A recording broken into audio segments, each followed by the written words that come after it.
North Gujarat education Mumbai संचालित अरविंद जीवाभाई प्राथमिक शाळा ऑनलाइन तास धोरण 8 विषय हिंदी विषयांक ईदगाह कहानी।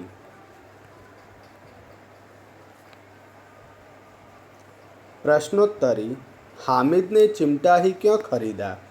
हामिद को लोहे की दुकान पर चिमटा देखकर ख्याल आया कि दादी के पास चिमटा नहीं है। तवे से रोटियां उतारते समय उसकी उंगलियां जल जाती है। चिमटा ले जाने पर वे ज़रूर प्रसन्न होगी। चिमटा होने पर उसकी उंगलियां नहीं जलेगी और घर में एक काम की चीज़ भी हो जाएगी। खिलौने और मिठाइयाँ खरीदने में तो पैसे की बर्बादी है। ऐसा सोचकर हामिद ने और कोई चीज़ न खरीदकर चिमटा ही खरीदा। चिमटा खरीदने के लिए हामिद कौन से कारण बताता है? तो हामिद बड़े गर्व से अपने साथियों को बताता है कि चिमटा सबसे बड़ा खिलौना है। इसे कंधे पर रखो तो यह बंदूक हो जाएगी। हाथ में लेने पर फ़कीरों का चिमटा बन जाएगा। चिमटे से मंजीरे का काम भी लिया जा सकता है। यदि वह एक चिमटा जमा दे तो सभी खिलौनों की जान निकल जाए। उसका चिमटा तो बहादुर शेर है। वह आग, पानी, आंधी, तूफान में बराबर डटा रहेगा। इस प्रकार हामिद ने चिमटा खरीदने के पीछे कई कारण बताए हैं। बूढ़ी अम्मा का क्रोध स्नेह में क्यों बदल गया? हामिद के चिमटा लाने पर अम्मा को दुख हुआ। उसे हामिद की नासमझी पर क्रोध भी आया। हामिद ने दादी से कहा कि रोटियां पकाते समय तुम्हारी उंगलियां जल जाती थी, इसीलिए मैं चिमटा लाया हूँ। यह सुनकर बूढ़ी अम्मा का क्रोध स्नेह में बदल गया। हामिद के त्याग, सद्भाव और विवेक पर वे न्यौछावर हो गई। रोजे के दिन मुसलमान क्या करते हैं? रोजे के दिन मुसलमान सूर्योदय से सूर्यास्त तक कुछ भी न खाने पीने अर्थात उपवास को रोज़ा कहते हैं। रोज़ा मुसलमानों का एक मजहबी फर्ज है। रमज़ान ईद के दिन मुसलमान लोग कहाँ कहाँ जाते हैं? तो रमज़ान ईद के दिन मुसलमान लोग ईदगाह नमाज पढ़ने के लिए जाते हैं। दुकानों में कौन कौन से खिलौने मिल रहे थे?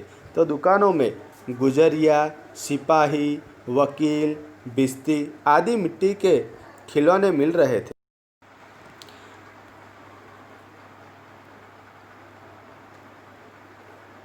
विशेष प्रश्नोत्तरी। इस कहानी का शीर्षक ईदगाह ही क्यों रखा गया?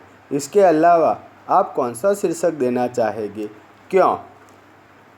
ईद की नमाज पढ़ने के लिए गांव के लोग ईदगाह जाने की तैयारी करते हैं। ईदगाह जाने का सबसे अधिक उत्साह लड़कों में है। हामिद उन्हीं में से एक है। ईदगाह में नमाजियों का भ्रातृभाव देखने को मिलता है। नमाज के बाद लड़के ईदगाह के मेले में जाते हैं। मेले में बालकों की विविध मनोवृत्तियों के दर्शन होते हैं। कहानी में मुख्य पात्र हामिद के चरित्र अनेक विशेषताएं ईदगाह के मेले में प्रकट होती है। इस प्रकार कहानी की मुख्य प्रवृत्तियों का केंद्र ईदगाह होने से इसका शीर्षक ईदगाह रखा गया है। ईदगाह के अलावा मैं भी अन्य शीर्षक देना चाहूँगा। हामिद, ईदगाह के मेले में, हामिद और उसका चिमटा आदि।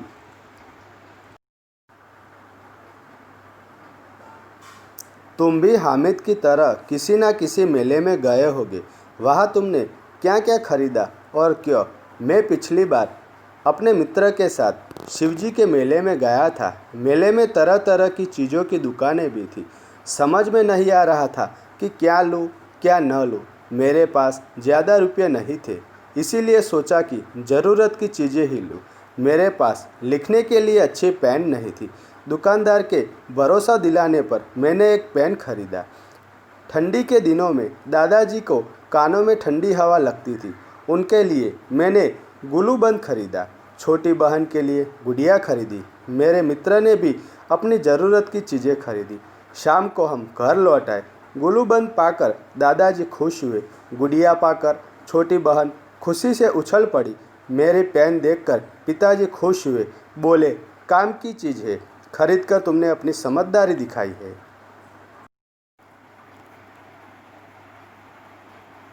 यदि तुम्हें मेले में अपनी दादी के लिए कुछ खरीदना हो तो क्या खरीदोगे और क्यों? यदि मुझे मेले में अपनी दादी के लिए कुछ खरीदना हो तो मैं चश्मा रखने का बॉक्स खरीदूंगा। दादी ने कुछ दिन पहले ही नया चश्मा बनवाया है। चश्मा के साथ बॉक्स मिला था, पर एक दिन बॉक्स दादी के हाथ से गिर पड़ा, टूट गया। अब दादी अपना चश्मा सुरक्षित रखने के लिए बहुत चिंतित रहती है। पिताजी से कई बार बॉक्स लाने के लिए वे कह चुकी है, पर वे भूल जाते या व्यस्तता के कारण नहीं ला पाते। इसीलिए मेले में यदि अच्छा बॉक्स यानी कि चश्मा अगर मिलेगा तो मैं सबसे पहले वही खरीदूंगा।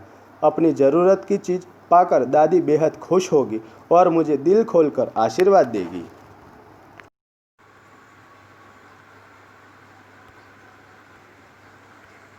रमज़ान के किस दिन ईद मनाई जाती है? तो रमज़ान महीने के 30 रोज़ों के बाद। हामिद कैसा लड़का है? बिना माँ बाप के, गरीब सूरत, दुबला पतला लड़का है। हामिद किसके साथ रहता था? अपनी बूढ़ी दादी अमीना के साथ। हामिद के पिताजी की मृत्यु कैसे हुई? तो हैजे से। हामिद को किसने साथी बनाया? महमूद ने। आभार।